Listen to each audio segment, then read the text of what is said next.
welcome back to another episode of Does That Go Good with Coffee? Today we're doing the pretzel pub chicken bacon sandwich from Wendy's. A lot of people had a lot of opinions on Twitter, got a little out of hand. Things were said, there were calls for my Twitter account to be seized by the people. I think that's probably a good idea. But let's play the thing out.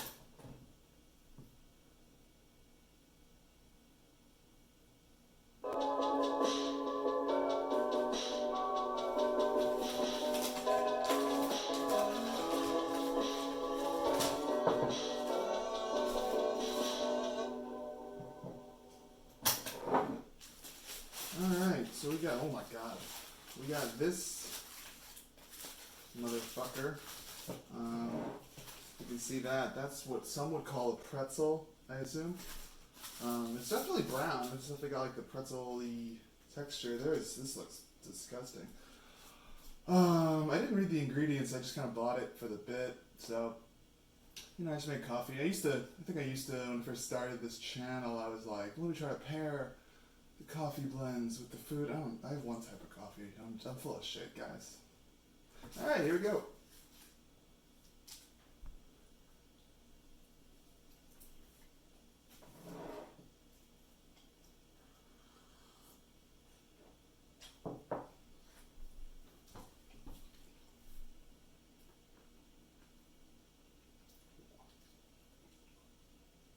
Good first impressions.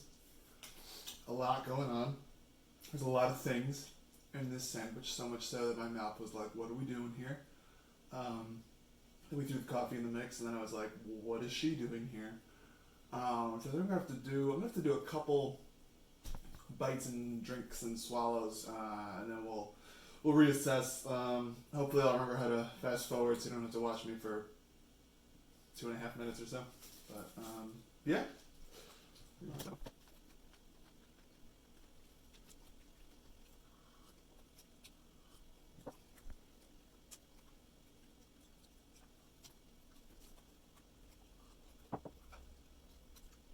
Alright, quick thoughts. Still not at the final part yet. It's leaning towards good at this moment. The combination. I don't want to comment on how good the sandwich is on its own, because I don't feel qualified, because I'm kind of trash. Anyway, the coffee comes in hot, because all the food's starting to settle in taste-wise. It's starting to they're all kind of, there's a lot of temperatures going on. Like the bun isn't as hot as the rest of the ingredients. And once that starts to balance out, the coffee comes in and it kind of just heats up everything real quick again. And also there's so many ingredients in here that it feels like they're interfering with the coffee taste. Not in a way where they're meshing and not in a way where they're in conflict. It just feels like the coffee never gets to my tongue. So what I'm going to have to do is I'm going to have to take a smaller bite and take a bigger swig. See how that goes.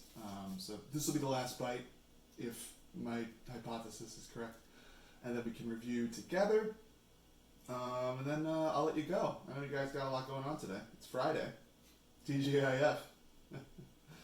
Everybody's working for the weekend. All right.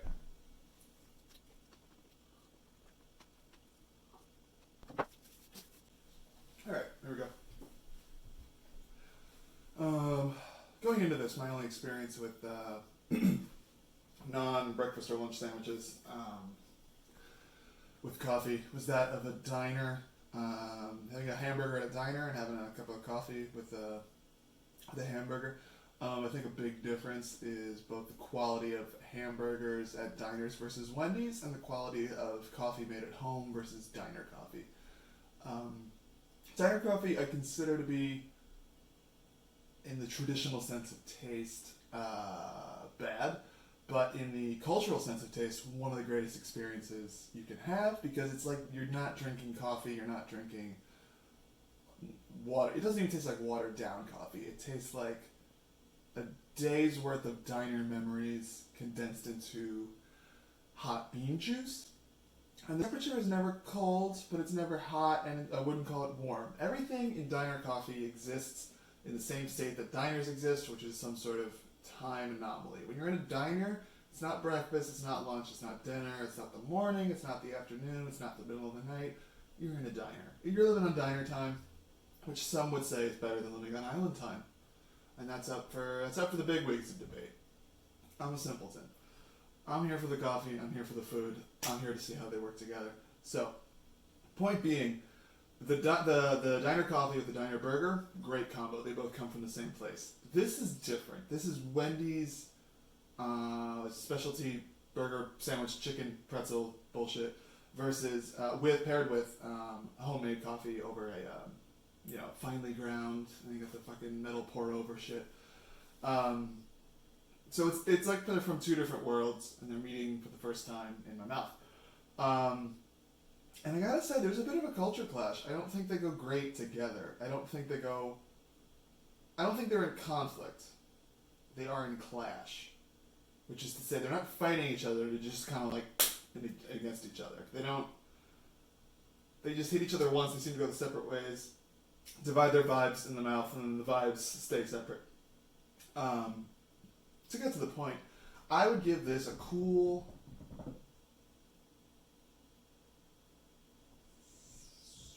5 out of 10. I'll call this dead down the road. This is right down the middle.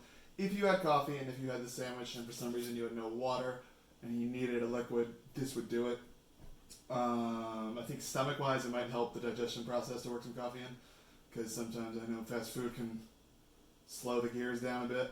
But I'm no doctor. I'm no Sydney McElroy. I don't think she would even comment on that. I don't think she would comment on any of this. It's beneath her, and quite frankly, she's right. So yeah, 5 out of 10. The sandwich, I know I said earlier I wasn't going to comment on the sandwich. I'm going to wade into the debate, and I'm going to say the chicken sandwich, pretty good. Pretty good. I'm not going to give it a number rating, but it's pretty good. So, I'm going to eat the rest of this. We're going to have this one song play us out, and enjoy the weekend, guys. You know what? Log off Twitter. Log off Twitter.